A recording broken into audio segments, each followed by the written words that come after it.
Thank you for tuning into the Conscious Shift Network, where new ideas are taking root for a changing world. My name is Tracy Kern, and I will be your navigator today as we venture down the rabbit hole of possibility. With us today is Temple Hayes. Temple is a shaman and spiritual leader at the Unity campus in St. Petersburg, Florida. She is an accomplished writer, founder of a nonprofit called Life Rights, and is the host of Intentional Spirit, a weekly radio show on the Unity Network. Temple is often described as a rebel and a renegade. Resurrected 1,000 times, she is a prophet and a mystic, trailblazing a path for all of us. Thank you again for joining us. Thank you for having me.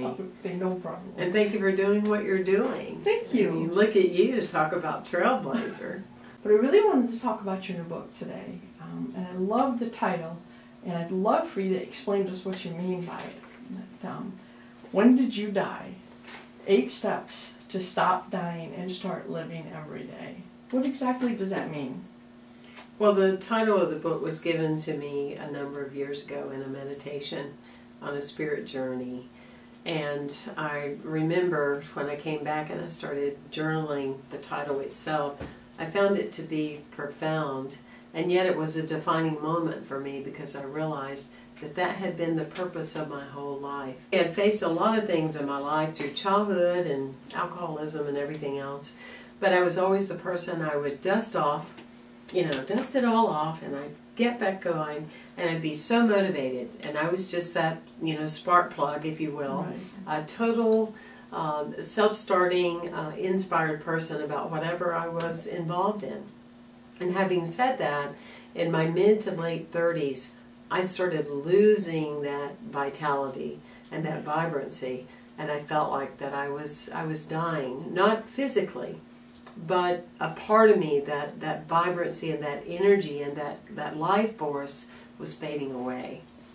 And I knew that it was mine to do, to take this book on and talk about my path and how so many times in my life I had had subtle deaths, energetically speaking.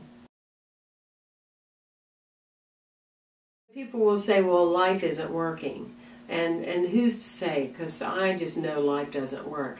And I know when people say that, what they're really saying is the way I've been working with life doesn't work for me, because life always works. Because if it doesn't, this morning or last night you would have been walking out in your backyard and a star would have fallen out of the sky and bumped you on the head. Yeah. The earth would be moving up and down in a way that we couldn't sustain ourselves with gravity and or natural laws. So life works. The key to life is learning to work with it, and by that it means life brings me back what I bring to life. Today's the day I'm going to put my whole self in. I know that life gives me what I bring to life. I'm going to get excited about my life. Right. Even if at first it may feel somewhat acted out, I'm going to act as if, and I'm going to put my whole self in. Most people, Tracy, hear the song, you got to turn yourself around first. Yes. Before you put your whole self in. That's the hard part. It's called being in God's waiting room. Ooh. Right? Because so many people are waiting.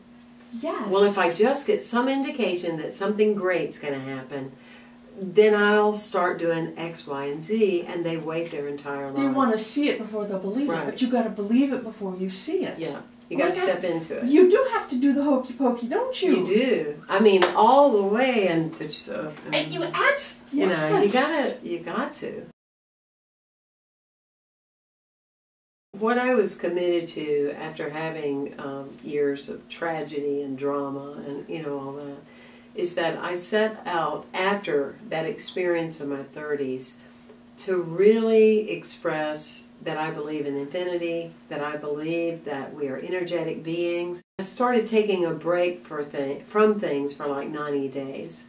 So when I would feel like I was having a reaction to dairy, for example, yes, I wouldn't say, I'm going to give this up for the rest of my life, because most people will fight that. That's true. You know, what do you mean? That's I've got to true. give up cheese the rest of my life? I love cheese.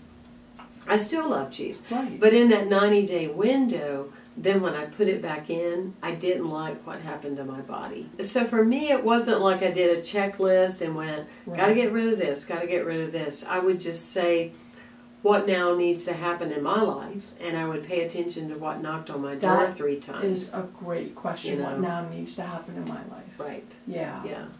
I would say for people to take a moment, take a time out, and kind of look at their lives. And in the book, I give some questions. Yes. You know, are you working in a job you don't want to be in? Yes. Are you in a relationship that you're afraid to speak out for who you are?